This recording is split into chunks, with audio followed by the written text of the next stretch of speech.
Mrs. Gibson, please come quickly. I rushed over when I heard the teacher's words, only to find my son lying on the ground unconscious. He had fallen off the playground equipment after colliding with a friend. Despite my anxiety and calls for help, my husband, who was at work, wouldn't come to our son's side. It's just too much, even if he's at work. His own son was being rushed to the emergency room. And then I realized the horrendous reason why he wouldn't rush over to his son. I'm Erica Gibson. I live with my husband Jason and our elementary school-age son Sean. Jason works in the hospitality industry and doesn't have weekends off, so he hardly ever attends school events for Sean. He has never been to a parent-teacher conference or a performance. When I received a letter about a parent-child field trip, I doubted he could make it, but asked him anyway. Hey, there is a parent-child field trip coming up during the next long weekend. A long weekend? I have to work, so no can do. I felt a pang of sadness, even though I knew the answer. Talking to other moms, it seemed like everyone else was adjusting their schedules to attend with their spouses. Other dads who usually work weekends are taking the day off to go. I mentioned this half-heartedly, and he clearly got annoyed. So what? You want me to take off too? You do know what my job entails, right? Yeah, I know. Sorry. So Sean and I ended up going on the field trip, just the two of us. While many families attended as a trio, there were also fathers and children without the mothers. It happens moms have to work too, I said to myself. I tried to enjoy the day with Sean, ignoring the others. But when the kids went off to play, I couldn't help feeling lonely. It was hard to join in the conversations with other moms who were with their spouses. Alone and lost in thought, Sean's teacher suddenly came up to me, looking worried. Mrs. Gibson, please come quickly. What is it? Sean collided with a friend and fell off the playground equipment. He did? I hurried to the scene, where my son lay unconscious. The teacher had already called an ambulance, and I accompanied my son, who was still out cold. At the hospital, he was immediately taken to the exam room. I realized I hadn't told Jason anything and frantically called him. Hello? Oh my gosh, Jason! Sean fell off the playground equipment and hit his head. He's unconscious. What? You should have called an ambulance before calling me. The teacher already did. Right now, he's being taken to the hospital for tests. I see. So he's at the hospital. Text me once you get the test result. I couldn't believe my ears. He's not coming to the hospital during this emergency? Are you out of your mind? Get over here right now. He responded with a tone of indifference. Hey, I already told you I can't get time off this long weekend. But this isn't an emergency. He's at the hospital, right? There's nothing I can do if I go there. All we can do now is wait for the results. Let me know when you have them. Bye. He said that and abruptly ended the call. I stared at my smartphone, shocked. He wouldn't even come home for our son's emergency. As I stood there, crestfallen, a man approached me. Are you Sean's mom? I'm Dan's father, Scott.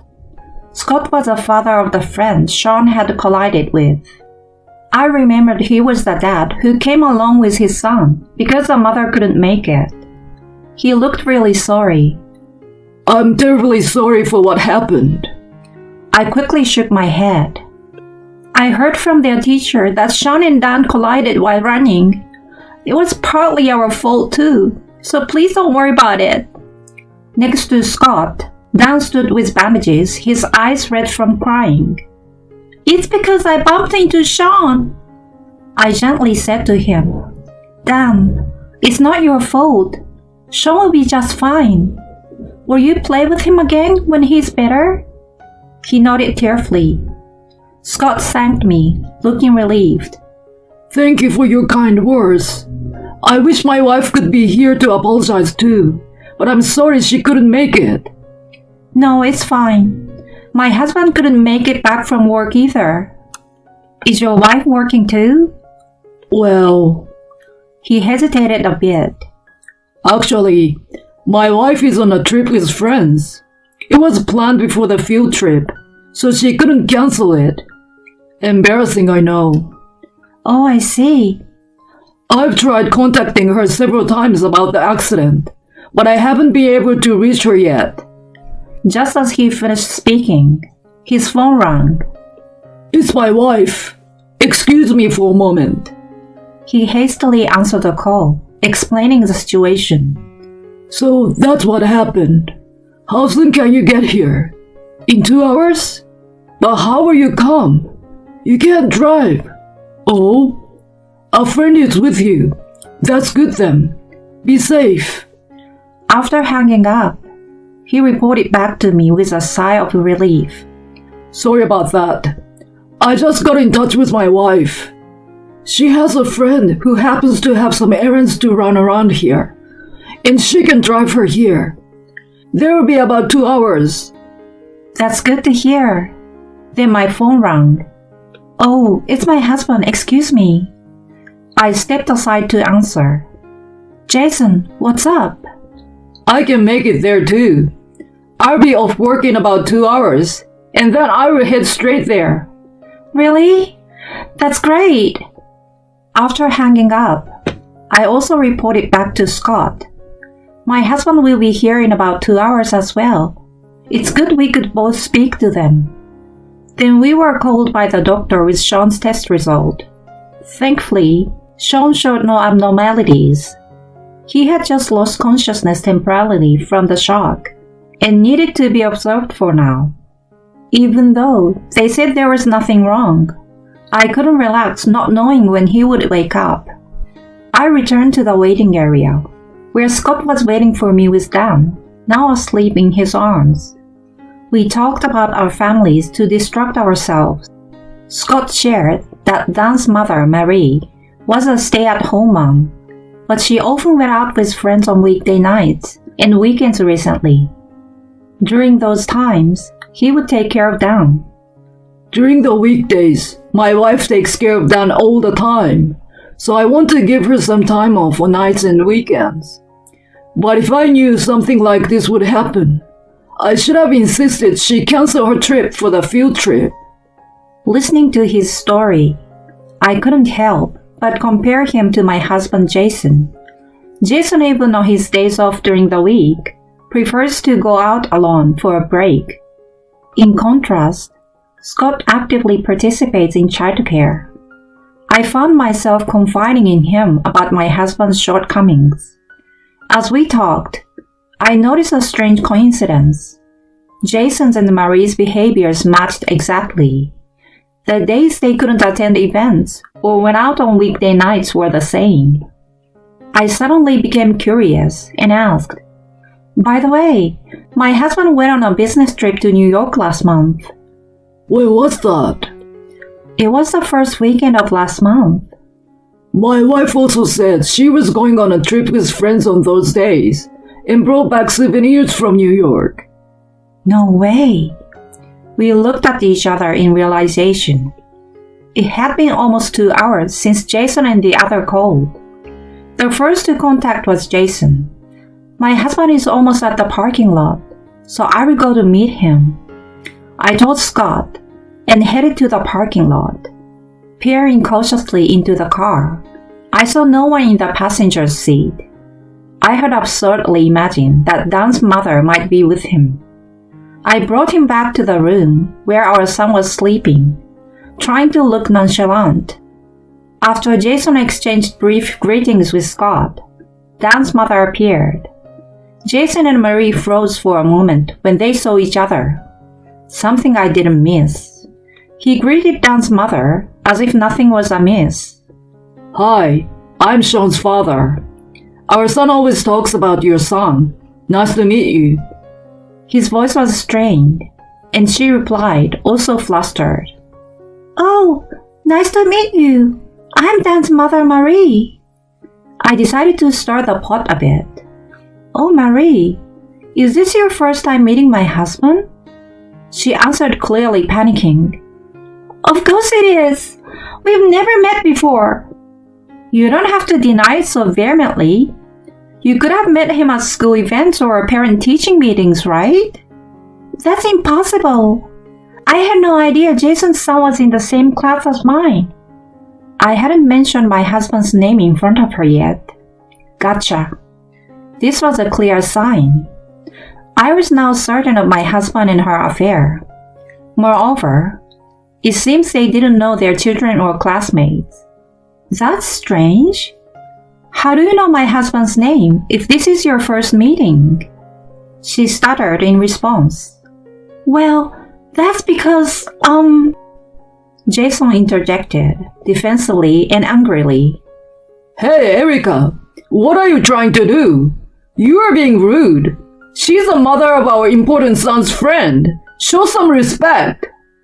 His shouting woke up Dan, who pointed at Jason and said, That's the man who comes to our house. Man who comes to our house? The room went silent. Marie tried to cover up Dan's words in a panic. Dan, what are you talking about? Maybe you are confusing him for someone else. But he continued, looking puzzled. It's not a mistake. Dad, can I have your tablet? After receiving the tablet from his father, he showed us an image. Look at this. The photo showed his toy train set in his room. What about it? This is a toy you always play with. Dan proceeded to point at the man behind the train set. This man here, that's him. I recognize him because I look at this picture from time to time. In the background, Jason could be seen chatting amicably with Marie in the living room. There's no escaping this now, I muttered, glaring at them. Scott, too, was shaking with anger. He yelled at his wife in anger. So you've been bringing your affair partner into our house while I'm at work? And on this date, I was away on a business trip. I was stunned to see the date. This date, Jason, you didn't come home from your business trip either. Did you stay at Marie's house? Oh, well, she said it was okay, so I just... He admitted to the affair easily, pushing the blame onto Marie. She quickly retorted. What? Blaming me? You said it was a waste of money to stay out. Their ugly argument was interrupted by Scott. Enough! Bringing your affair partner into a house with our son. You're unfit to be a mother. It's despicable. I utterly despise you. Jason seized the opportunity to make her the villain. Exactly. She's unfit to be a mother. At least, I've never met her in front of Sean. I care about my child. What? Did he really just say that? This is absurd. Anger started boiling inside me. Don't be ridiculous. You didn't even try to get to the hospital when Sean was unconscious, using work as an excuse. No, that's not true.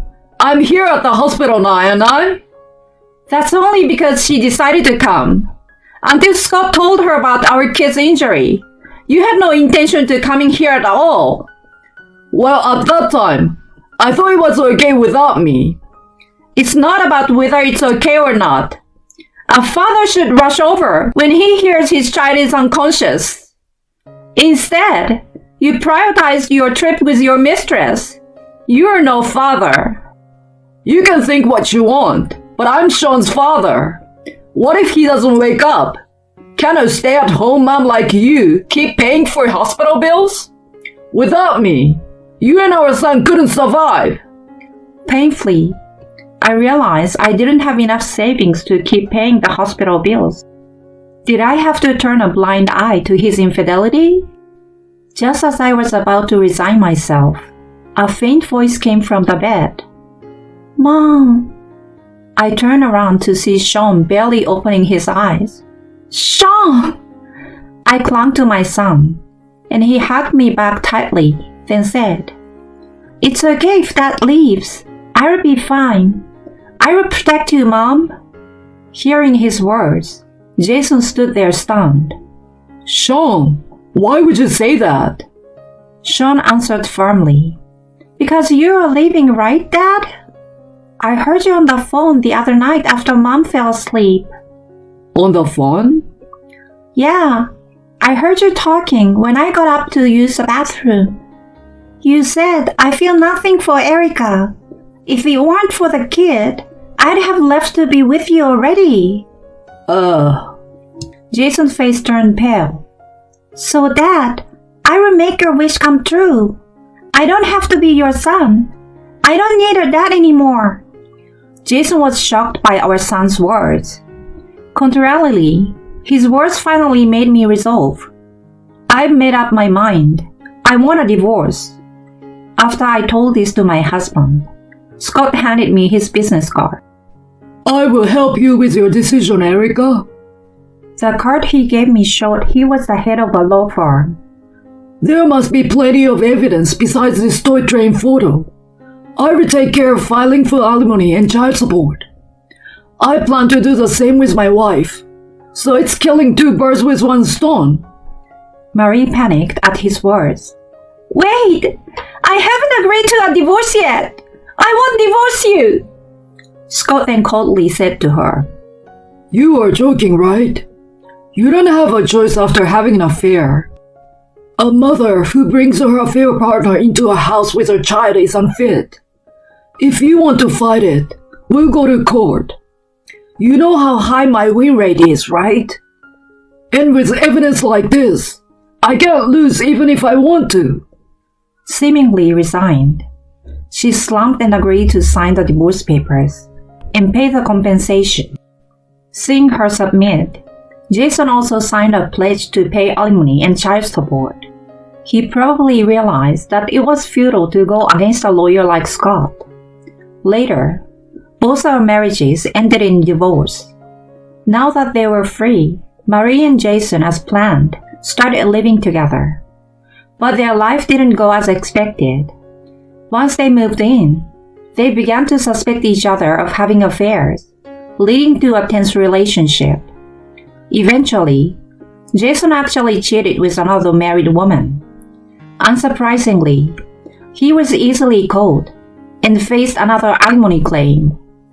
Marie also had an affair, but her lover just used her for money and then left her. She spent all her savings, and Jason was drowning in debt from the alimony payments. They blame each other, yet they can't separate and continue to live together miserably. It's clear their financial situation will soon become untenable, but I have no sympathy for them. They brought it upon themselves. Meanwhile, thanks to Scott's help, I received more than enough in alimony and child support. And now Sean and I are living a peaceful life. Sean has returned to his normal life without any issues and continues to play happily with Dan.